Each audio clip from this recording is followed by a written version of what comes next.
on 40-40-20 split. Tanner and I being 40-40 and Randy being 20 under the CCS, I'm sorry. Mm-hmm. And we committed to $10,000, and Randy basically stated that she was willing to, hold on, let me read. And so these are the minutes you're looking at from August the 16th? Yes. Okay. Let me move those over so I can.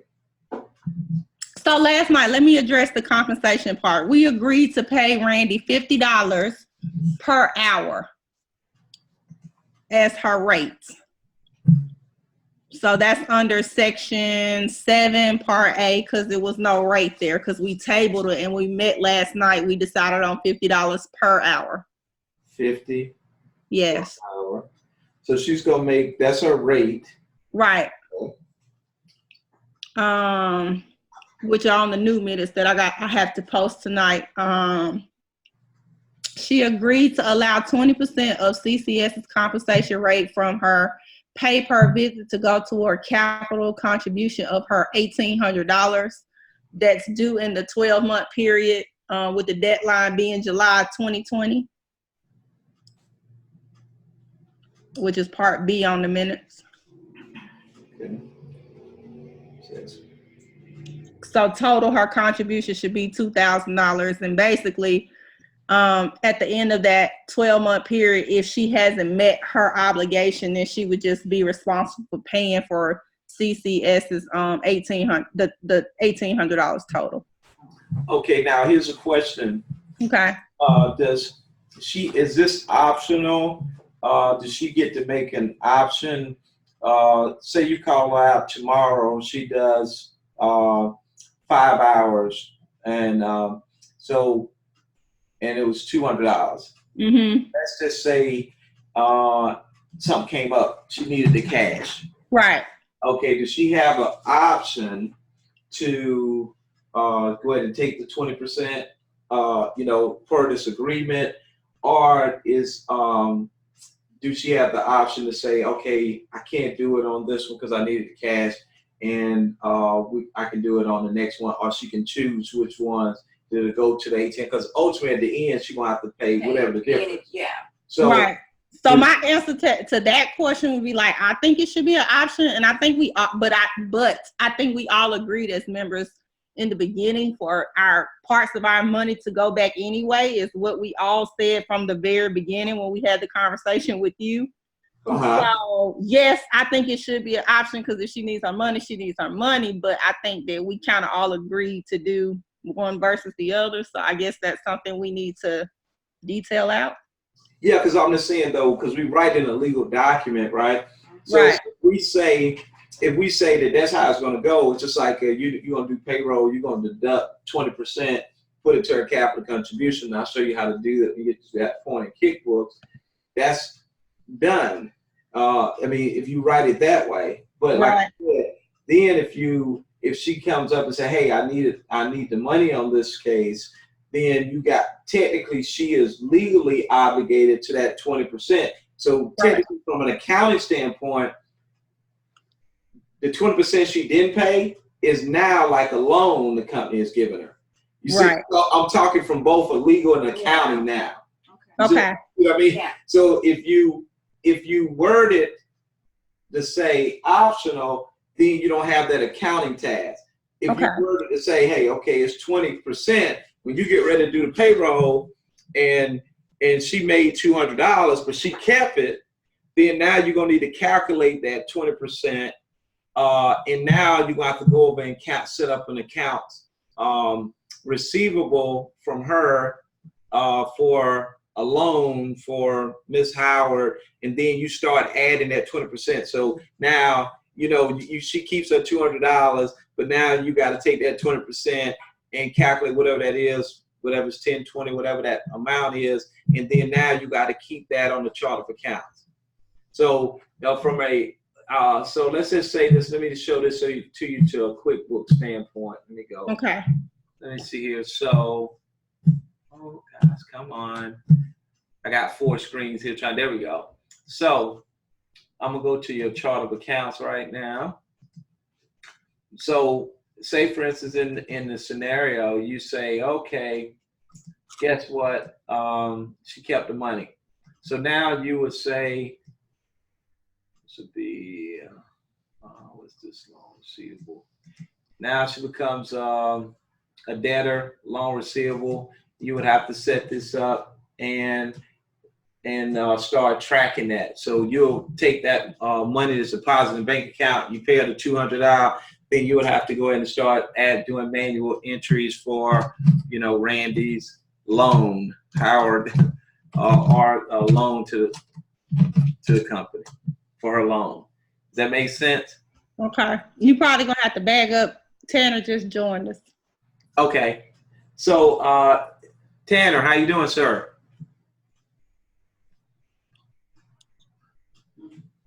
He's frozen. Okay, he'll come in. So that's the only difference. Practical application. If you make it optional, then you don't have to create that. You don't have to create that loan that's back for that money to pay that capital contribution, because you put in the document that she was legally obligated to give you 20%, but then she kept her money. Then so you got to look, how am I going to keep up with this 20% that she's supposed to be owing me for this money in the books? You know what I mean? I mean, I'm okay with that. I mean, I think that's why we put in the clause of she owes it by the end anyway. We all do. So yeah. Regardless, she got to meet her obligation of the $2,000. There you go. So but walk through that. Tanner is unfrozen now, so he can understand what's going on. Okay, so basically all we did was we just originally talked about Ms. Howard's relationship with Life Centered, and we're basically putting together the nuts and bolts for this collaboration agreement. And we're showing that we got to do a collaboration agreement, independent contract agreement for Ms. Howard and her services. And we determined that you're going to pay her $50 an hour, but out of that $50 an hour, 20% of that will go toward her capital contribution. I posed the question that when we put it in the language of payment terms, we say that is optional for her, because if, say for instance, and this could happen, she did a job and she needed her money, and all of it instead of the 20%, if she decided to do that and you had it in the legal agreement that she was obligated for the 20%, then you would have to create in QuickBooks from an accounting standpoint a loan from the company to her for that 20%, even every time she didn't give it. Does that make sense? Yes. Yes, sir. And I was showing you the steps it would take, and it just causes a whole nother accounting step and process for you when she's keeping that money, instead of it being optional. So if she say yes, you take it out, it goes to the capital contribution clean. If she say no, it's no accounting task. Does that make sense? Yes, sir. Okay. So I think before we go into the collaboration agreement, I think we need to go ahead and start with the independent contract agreement between her company. But I was saying too, Tanner, that I think we all stated that we were going to give back the monies anyway from the beginning. So I think, we should be okay. Yeah, definitely, yeah. Yeah. So I'm going to go ahead and do the first agreement we're going to need to do is an independent contract agreement between Covenant Care, which is Randy, and Life Centered, with these payment terms of the $50 per hour, and we'll address the 20% going back to capital contribution in a simple independent contract agreement showing that she's separately. So when she's out there working for you guys, by having this agreement, it protects you. So if she messes up or something happens, you guys won't be liable for her actions. That makes sense? Yes, sir. So we'll do that first. So we're going to make this start October 1st, tomorrow. And we're going to continue. We're going to use the laws of South Carolina. And who will be receiving the services? A company. And the company is, let me pull it up, so make sure we get it all spelled right. You hold me to it. You know I can't spell a lick. I'm Johnny, can't spell. Let's see, Life Centered. Oh, there we go. Let me pull up my famous worksheet that we did. You see why that worksheet becomes that? We put it on screen for y'all. Y'all won't see it. For me and Miss Howard to see it. It's just my little cheat sheet.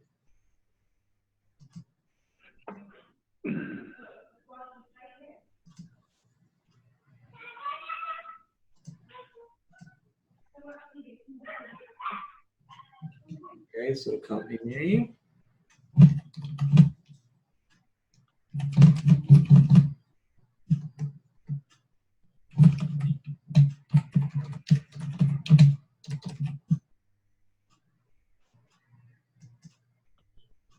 It is spelled right. Representative.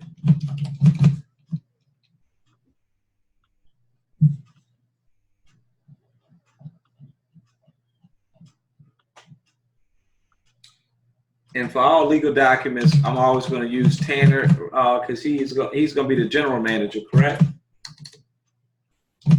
Is that still the same? Yes, sir. Okay.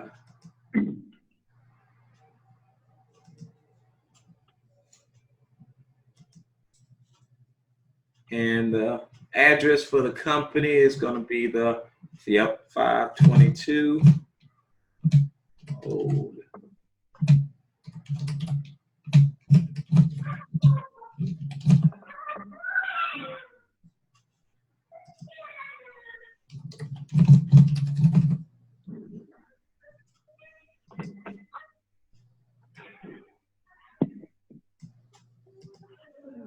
Oh, no.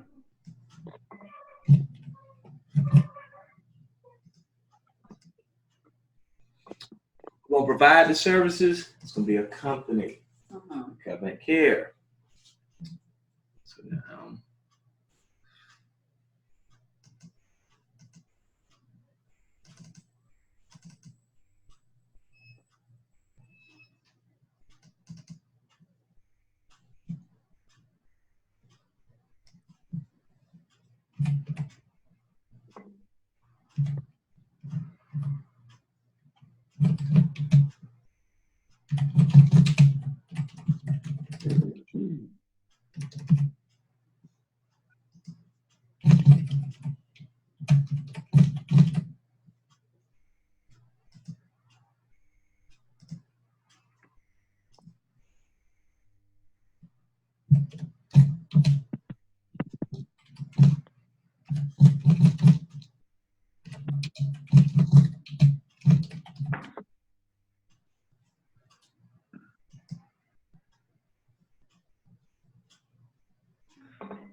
All right, now let's talk about, this is very important, the services she's going to provide. Please tell me, Candace, you got a beautiful service description for her services that you're going to post in GLIP for me so I can copy and paste.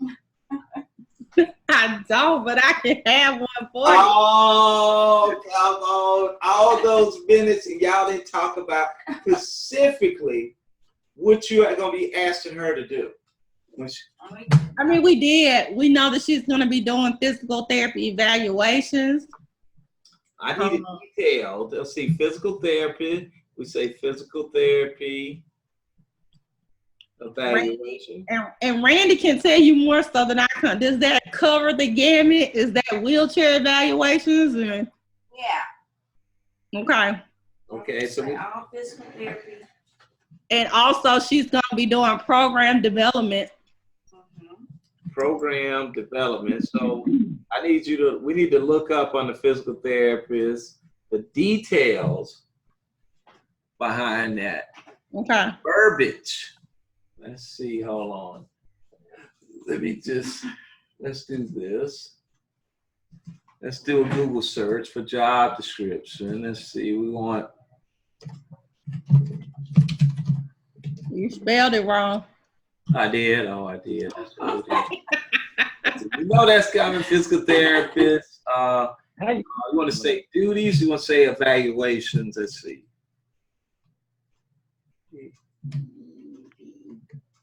EBAL. Oh, yeah, evaluations. There we go. The established individual supervisors and size equation determine practice. What do they do at a physical therapist evaluation?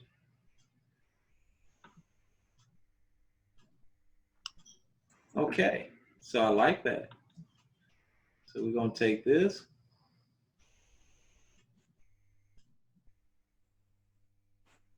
So that's one. We still ain't finished. So we go back over here. So we're gonna say, let's move this down. Contractor.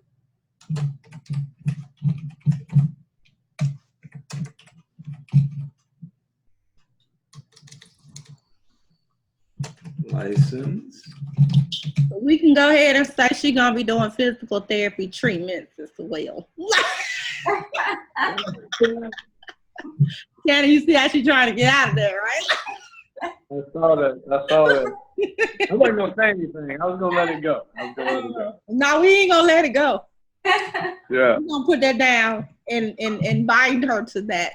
Okay, so so now we say, okay, so she's going to be doing. We know that she's going to be doing the evaluation, and so what is the other task? Treatments. Treatment plan. Let's see, treatments. Let's see here. What's the treatments? Treatments maybe include. You'll be alive.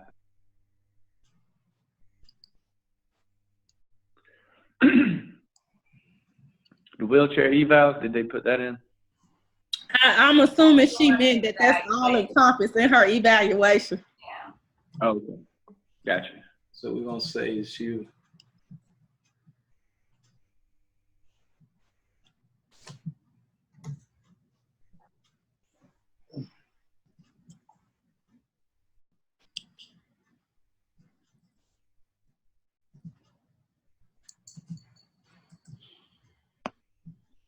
Okay, the therapist will be providing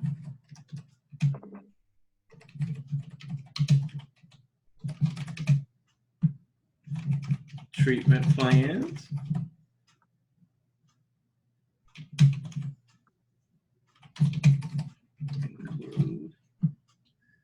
Is this right, Randy? Exercise and stretching guided by the therapist. Massage, cold, warm water therapy. Okay. Rehab to help you learn to use artificial limbs. Yes. Practice with gadgets, or say exercise equipment. Yeah. That help you move and balance and walking. Anything I'm missing in the treatment section?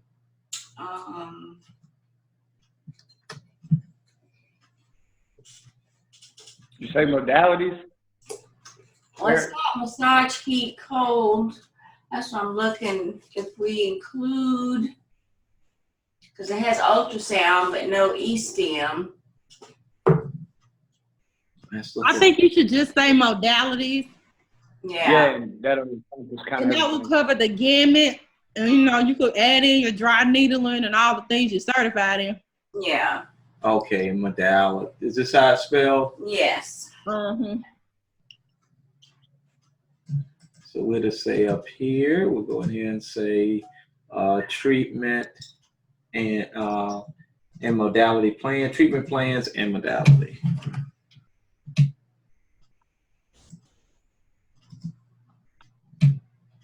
Is that better?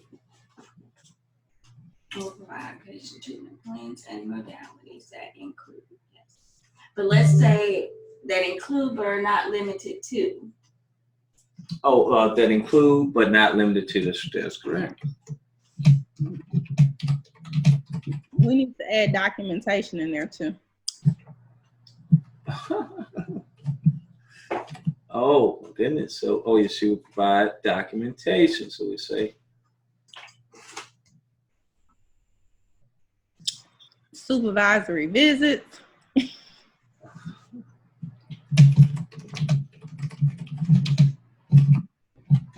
Say other duties as assigned.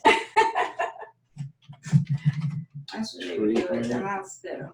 True that. That means whatever they tell you to do. Is what you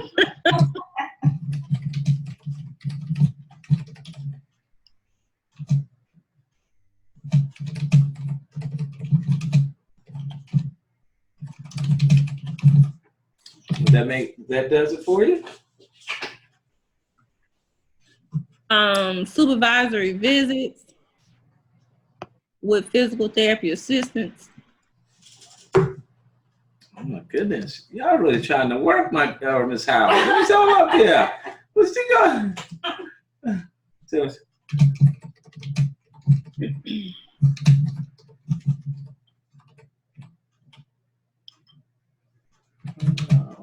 No, I spelled that wrong.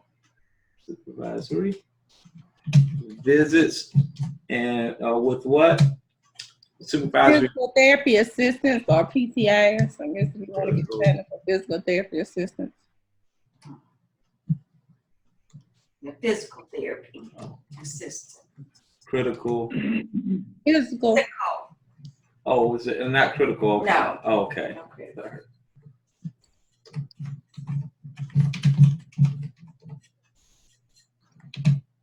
I know I spelled that wrong.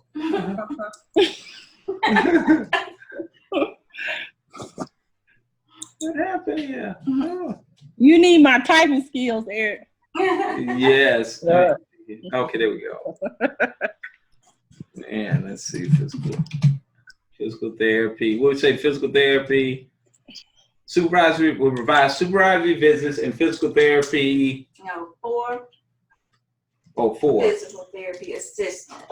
Gotcha. 4. Physical therapy assistant.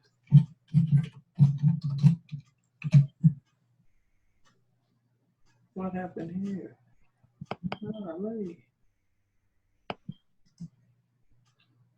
Physical therapy assistant provided by Life Centered. So the assistant got to be provided by Life Centered.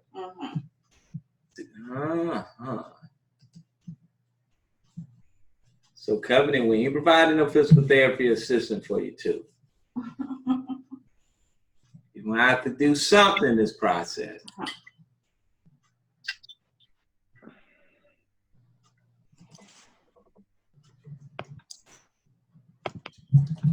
Why is my Okay. Now is that everything that poor Miss Howard got to do now? You got her. You want her in there to sweep the floors and some more stuff now. We good? Was that good? Good. That's good. Okay. Now, will Covenant Care Solutions be paid? Yes. And we're going to put these other payment terms. And those payment terms will be. Hold on, I think we missed a few things under the description. Did you put program development and education? No, I think Covenant Care. They're gonna be providing that too. You're gonna be providing that. Okay. And we gotta hold her responsible for entering her labor and time. Okay, let's see here. What we got now? She will be. And I got you.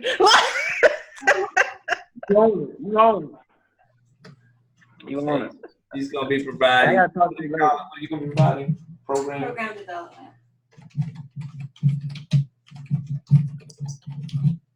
And that's that patient program development.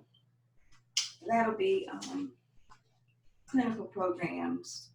Okay. Program development and what else? What else did you say, Ken? Education and program, well, program development and education. I just said education and program development. Okay. Oh, education and program development. And who is she going to be? And entering labor and time. Patients and staff. Can that be under the documentation to support patient care?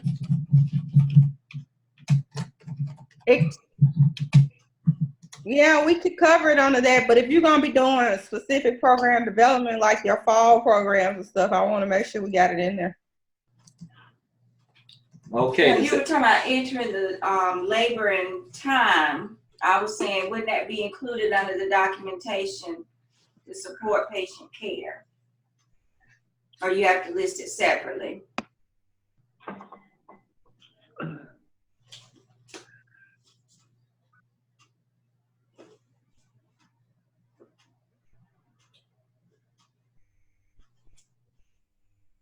I think Candace might have zoomed out on us. She leave? Let's see what happened. Did she lose her connection? She looks frozen. Computer, or is she still in here? Or either she ain't blinking at all. She might need some physical therapist, Miss Howard. Go to the house. No. Now you With know all that job description for Randy, we can throw that under there too. Oh, I think she timed out. Yep, she did. Let's give her a minute to rejoin. I'm gonna pause the recording. So the difference between that, when she was working nursing home, she was getting a W-2. So they were taking out taxes. So I'm just assuming she made an extra $1,000. I just put there. So now, if she was getting $1,000 from Life Centered, you're going to be putting her in as a 1099 contractor. So let me go here. So, and I like to be visual when I tell you this stuff, so it's going to go to your QuickBooks training. So when you go in, oops, okay, so you'll be putting her in here as your first contractor, and you'll be sending her email to Life Centered. So we ran same with the covenant. Let's see here. So Covenant Care Solution. Covenant Care Solution. Yeah.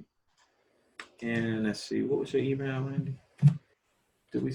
Yeah, we choose your personal one for now. Yeah, R. Howard. R.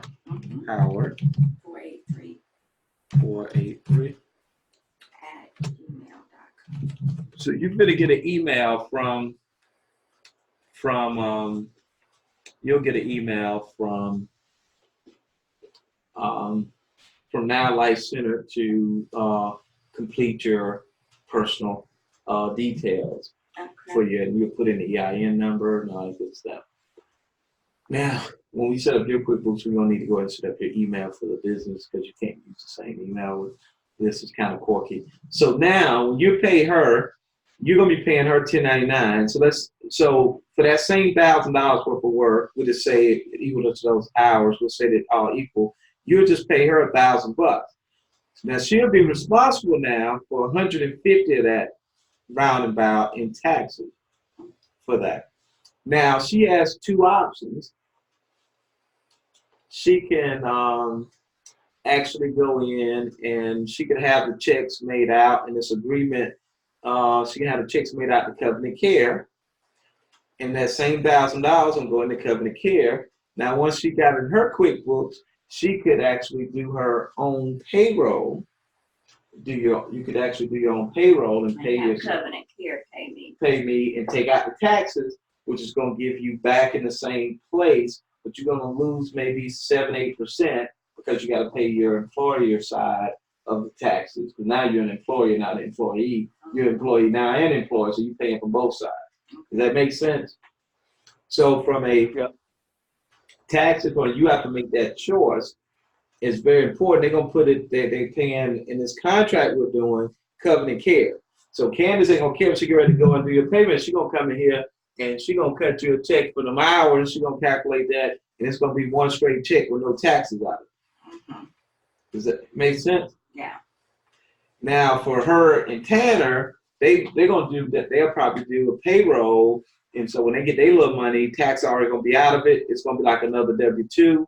They add, and at the end of the year, they get a nice refund from the full-time job they got and the money they building up in Covenant Care.